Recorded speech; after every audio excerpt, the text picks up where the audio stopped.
demand for action. President Trump reacts angrily to reports there was an FBI spy in his 2016 campaign. We're at the White House. Protecting religious freedom. We talked to the governor of Kansas after his state becomes the latest to defend faith-based adoption agencies. Promoted by the Pope. Francis will soon elevate 14 new cardinals. We have a report from the Vatican.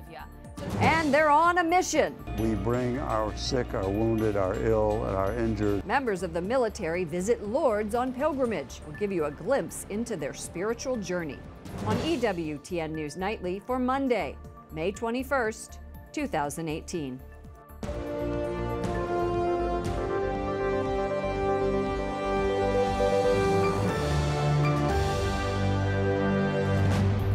Good evening from Washington, D.C., and thank you to those of you joining us from around the world for news from a Catholic perspective. I'm Lauren Ashburn.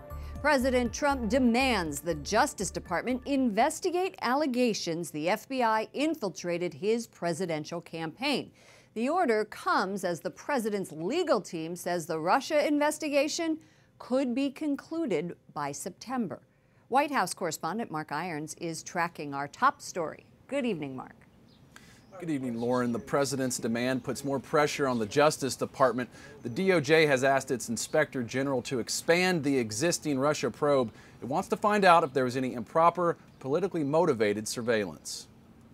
The president went on a tweet storm Sunday, making this promise. I hereby demand, and will do so officially tomorrow, that the Department of Justice look into whether or not the FBI/DOJ infiltrated or surveilled the Trump campaign for political purposes, and if any such demands or requests were made by people within the Obama administration. And he discredited Special Counsel Robert Mueller's ongoing investigation into his campaign's possible ties to Russia, citing a New York Times story that indicated the investigation could expand, tweeting, "The witch hunt finds no collusion with Russia, so now they're looking at the rest of the world. Oh, great." Trump's call for a Justice Department investigation comes after the New York Times reported the FBI had an informant who met several times with Trump campaign officials who had suspicious contacts linked to Russia. Democratic Senator Mark Warner, vice chairman of the Intelligence Committee, says he sees no evidence that the FBI spied on the Trump campaign. Matter of fact, his attorney, Mr. Giuliani, I understand, backed off some of that. Giuliani said neither he nor the president knew for sure whether an informant was actually spying on the campaign. But the president's lawyer did say if there was an FBI implant in the Trump campaign, it's as offensive as Watergate. He also said Mueller recently shared a timetable that suggests his probe could end by September 1st if the president agrees to an interview with investigators in July. White House Press Secretary Sarah Sanders confirms President Trump met late today with FBI Director Christopher Wray and Rod Rosenstein, the Deputy Attorney General overseeing the Russia probe. We're still waiting to learn what came out of that meeting, Lauren. White House correspondent Mark Irons, thank you. Gina Haspel is sworn in today to run the CIA, and President Trump says no one in this country is better qualified. So help me God. So help me God. Haspel is the first woman to lead the agency. She says her goals include sending more officers into the field, improving foreign language proficiency, and working closely with intelligence agencies in partner nations. The U.S. bishops praise the governor of Kansas for signing into law protections for faith-based adoption agencies. The bishops say it puts children first, but gay rights groups say it's discriminatory. Capitol Hill correspondent Jason Calvi spoke to the governor and has this report. Smiles all around as Kansas Governor Jeff Collier signed a bill to protect faith-based adoption and foster care agencies. The aftermath may sometimes appear to be difficult, but what's important is keeping our eye on the prize, and that is helping these kids that need it here in Kansas. Kansas is now the 9th state to say that agencies can follow their religious or moral beliefs when placing children in foster care and adoptive homes. Catholic Charities has exited the adoption and foster care business in Massachusetts, Illinois, California, and the District of Columbia. And liberal groups are suing the state of Michigan and the U.S. Conference of Catholic Bishops over the issue. Catholic Charities and other faith-based providers have been operating in a climate of fear. The Kansas Catholic Conference represents the state's bishops. Its director tells me the new law allows Catholic charities to stay in the adoption business in Kansas. It's our belief as a church that that's what every child wants and deserves and dreams of. And so that's when Catholic Charities does adoptions, that's their mission. It's to work with people who want to give kids a mom and a dad. Family Equality Council, a national gay rights group, slams the law, writing, when taxpayer-funded state-licensed agencies are allowed to prioritize their own religious beliefs over expanding placement opportunities in loving homes, kids in foster care pay the price. I asked Kansas Governor Jeff Collier, a Catholic, if the law discriminates against same-sex couples. We will not tolerate discrimination of any form in the state of Kansas. But what this does is this allows those who practice their faith to practice their faith. Those who have different views, they can also provide those resources. Governor Collier is up for election this fall, and he's being criticized for signing this bill. He tells me St. Thomas More, who was beheaded for standing up for Catholic teaching, is his inspiration. In Connecticut, they're launching a program to recruit gay people to adopt and foster kids. Lauren? Capitol Hill correspondent Jason Calvi. Thank you, Jason. Secretary of State Mike Pompeo says the U.S. is ready to hit Iran with the strongest sanctions in history. But the U.S. is willing to come to the negotiating table if Iran stops supporting terrorism and gives up its nuclear weapons. Correspondent Wyatt Goolsby was there when the secretary laid out a list of U.S. demands. He joins us now from the State Department. Good evening, Wyatt. Good evening, Lauren. Secretary Pompeo is taking a hard stance. He says the Trump administration's plan is to put more economic and military pressure on Tehran. In his view, that will ensure, quote, Iran has no possible path to a nuclear weapon ever. Mike Pompeo blasts Iran during his first major speech as Secretary of State. We will track down Iranian operatives and their Hezbollah proxies operating around the world, and we will crush them. Iran will never again have carte blanche to dominate the Middle East. It comes on the heels of President Trump's decision to pull the U.S. out of the 2015 Iran nuclear agreement. Pompeo says the president wants a better deal. Iran will be forced to make a choice. Either fight to keep its economy off life support at home or keep squandering precious wealth on fights abroad. It will not have the resources to do both. Pompeo laid out a dozen requirements. They include giving UN weapons inspectors full access to all nuclear facilities. Also, Iran must stop supporting terrorist groups like Hezbollah, Hamas, and al-Qaeda, and withdraw its forces from Syria. Finally, Iran must release all American citizens being held. Niall Gardner, a conservative foreign policy expert, supports the new strategy. It's no longer just fixated upon the Iran nuclear deal question. It's focused upon every aspect of Iran's nefarious activities on the world stage. But Robert Einhorn, who helped negotiate the 2015 deal, disagrees. He says this will make it more difficult to monitor Iran's nuclear program. I think many Republicans and Democrats believe it was the wrong decision. That there's very little upside. We're not going to be able to put effective pressure on Iran, but yet we've given Iran the freedom. During his speech, Mike Pompeo also noted Iran's vast record of human rights abuses. For example, a slight or an insult to Islam's prophet is punishable by death. Now, also today, the Iranian president is already pushing back on Pompeo, asking today, who are you to make decisions about Iran? He also says they will not accept the U.S. demands. Lauren? Correspondent Wyatt Goolsby reporting from the State Department. Venezuelan President Nicolas Maduro is celebrating his re-election by inviting his defeated challengers to dialogue with him about the country's future. President Trump's administration calls the election a sham and says it was neither free nor fair. A una jornada de encuentro, de acercamiento y de diálogo político por el futuro de Venezuela. Other critics are calling Maduro a dictator and the election a farce.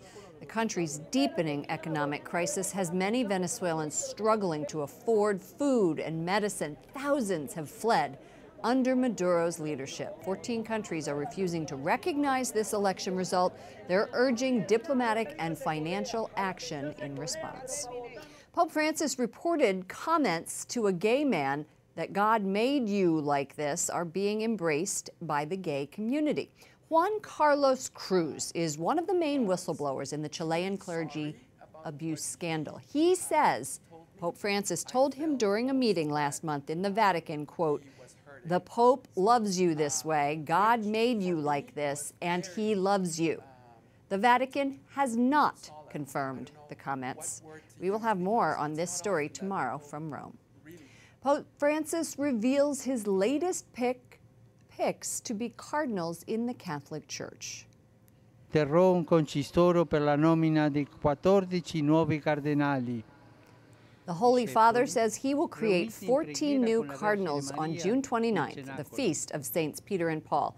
11 of the men tapped for the honor would be eligible to cast ballots in the conclave that would someday select Francis's successor. That as long as they don't exceed the voting age limit of 80 by the time a new pope must be elected. Vatican correspondent Juliet Lindley joins us from Rome. Juliet, Francis said his choice of new cardinals expresses the universality of the Church. Where do they come from?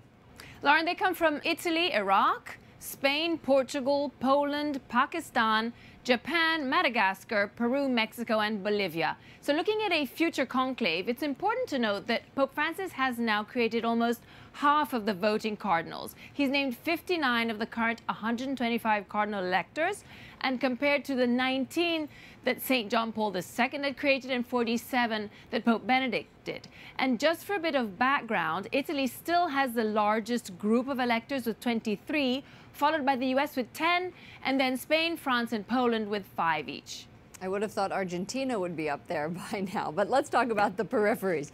One of the new cardinals is Luis Rafael Sacco of Iraq, and at News Nightly, we regularly, as you know, report on Christian persecution in Iraq.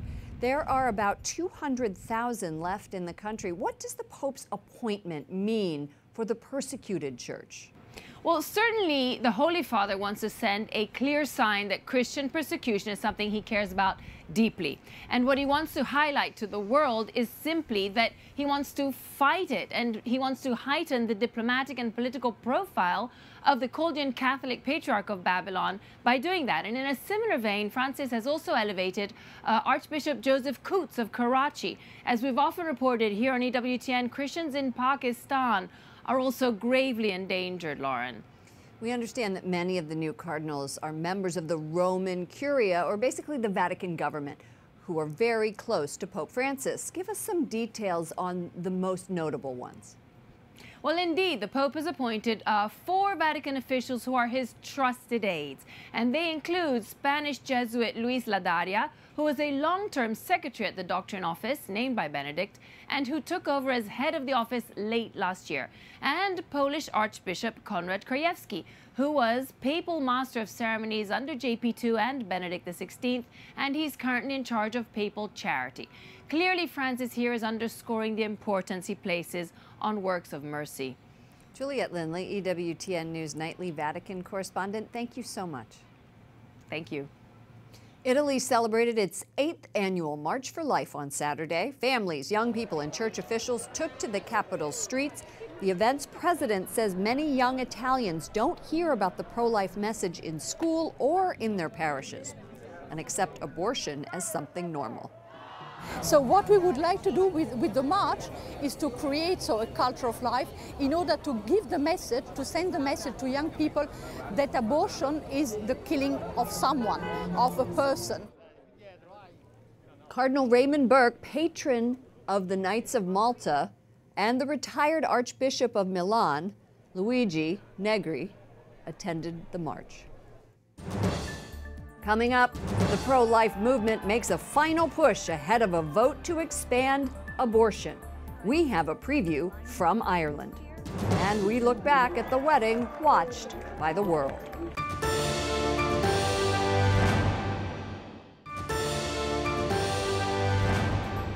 Former President George H.W. Bush returns to his family's summer home in Kennebunkport, Maine.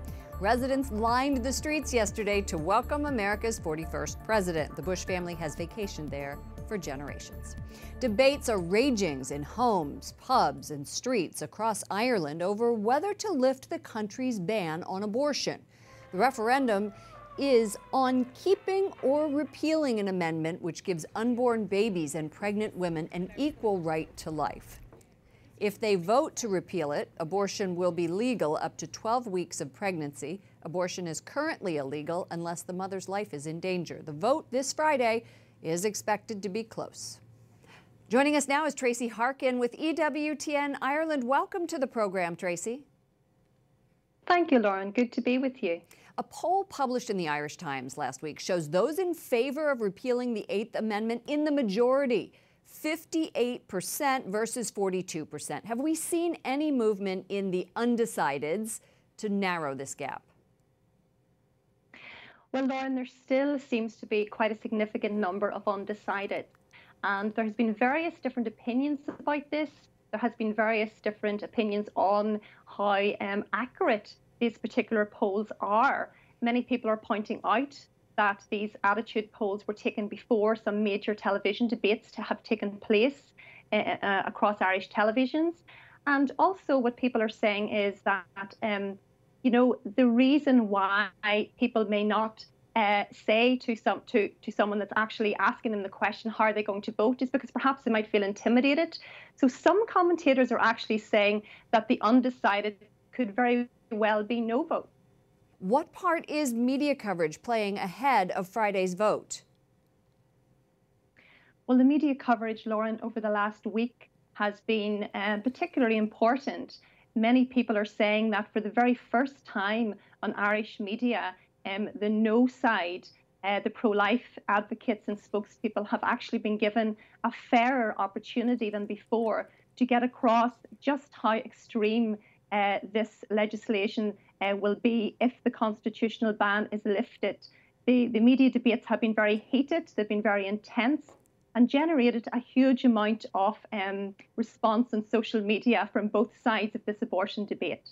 Advocating for the repeal of the 8th Amendment, Prime Minister Leo Varadkar said in a radio interview on Friday that it's only a matter of time before a woman bleeds to death from using abortion pills ordered over the internet. How is his viewpoint influencing public opinion ahead of Friday's vote? Well, Leo Varadkar, the Irish Prime Minister, has been a strong advocate for the constitutional ban to be lifted. So he would be a very well-known campaigner on behalf of the yes side who want the ban lifted, Lauren.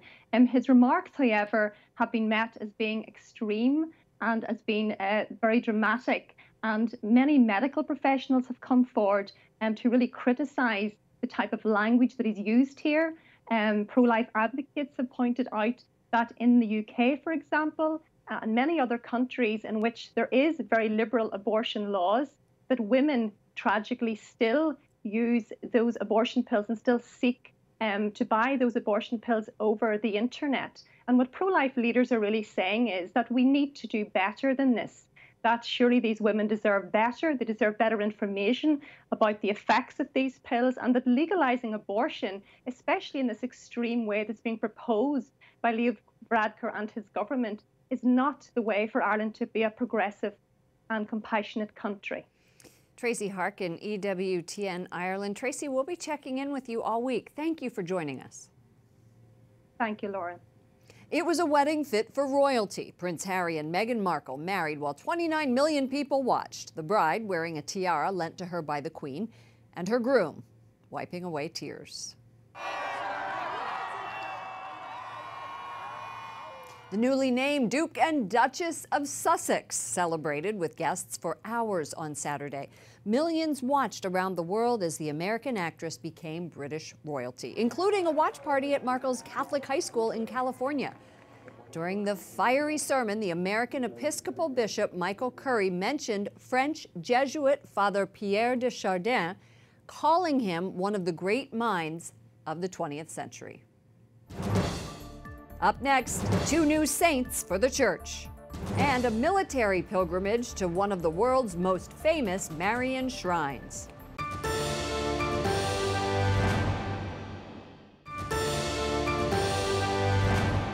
Today is the Feast of Mary, Mother of the Church. Pope Francis added a new feast day to the calendar. It is intended to foster devotion to Our Lady and will now be held annually on the Monday after Pentecost. Tomorrow, more than 200 active and retired military personnel will wrap up a week-long pilgrimage to Lourdes. I think this journey truly allows people to take a moment, step back, and really take care of themselves. The group has been at the Marian Shrine since last week. The visit is organized by the Archdiocese for the Military Services and the Knights of Columbus, which also supports this program. You can see more of their spiritual journey at warriorstolourdes.com. Cardinal Tagle of Manila has some advice for graduates as they start out in life. Pay attention to people in society who are ignored, left behind, or marginalized. Exclusion and alienation and disappearance of persons need your urgent attention. Cardinal Tagle made the comments during his commencement speech at St. John's University in New York City over the weekend. St. John's is one of the largest Catholic universities in the country. EWTN contributor Colin Flynn sat down with the Filipino cardinal after his speech. Cardinal Luis Antonio Tagle, it's a pleasure to meet you, and thank you very much for doing this interview. Oh, thank you for having me. You were 55 when you became a cardinal?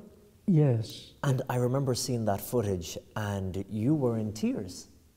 You were crying. Why was that moment so emotional? I guess it was a mixture of, I did not expect it. When I look back, I say, my being a priest started with a joke. And then when I was named the bishop, I cried, and I said, I am not prepared for that. I don't even see myself as a bishop. And I have to confess, even up to now, I struggle with that. I don't see myself as a bishop. And I sometimes doubt myself. And why is that? I think that I was prepared to teach. I was prepared to be a theology researcher. And I was still struggling with that, how to become a bishop. But are you comfortable now with the role as cardinal? Not to be comfortable in the sense that that it becomes routine. No, I don't want that to happen. When I say comfortable, for me, it is to accept in faith, whatever the demands may be. The Philippines is a fascinating country, booming country. Yeah. Over 106 million people is the population. They say at least 100 million. 100 million people. At least. Yeah. A lot of them, of course, living in poverty, around 25% of them below the poverty line. What do you see as the biggest challenges today for the Filipino people? The scandal of dehumanizing poverty, and it has become systemic. Many things are changing, but the living conditions of some people have remained stagnant or even worse. And I call this a scandal because it reflects to us how justice is lived, how the common good is pursued or not pursued. So these are the principles of the social gospel. And in a country that is predominantly Christian, even Catholic, we are really stabbed at the heart, It's like a dagger pointed at our consciences. And do you see it as something that's getting better? Or is it getting worse? Is it staying stagnant? When you look at the statistics, they say that the economy of the Philippines is improving. But you don't see that among the ordinary people? Yes, and also the past 7 years, there's been a steady growth in the economy, but also a growth in the number of poor people. Well, Cardinal Luis Antonio Tagle, it's been a pleasure talking to you, and thank you for your time. Thank you too, thank you, I enjoyed it. And our thanks to Colin Flynn. Pope Francis is making a former pope and a Salvadoran archbishop saints this October. Pope Paul VI and Archbishop Oscar Romero will be canonized on October 14th. The Holy Father approved miracles attributed to the men earlier this year. The ceremony will coincide with a Vatican meeting on youth that is meant to energize the church.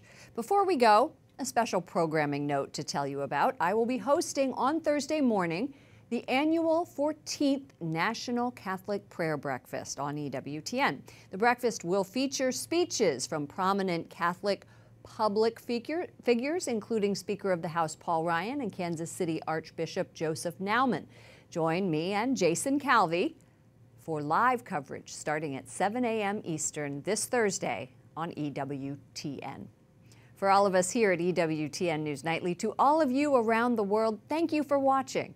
I'm Lauren Ashburn. Let's keep in touch online. Follow me at Lauren Ashburn on Twitter and Lauren Ashburn EWTN on Facebook. We will leave you tonight with a Pentecost tradition. Rose petals filling the air inside the Pantheon in Rome. Isn't that amazingly beautiful?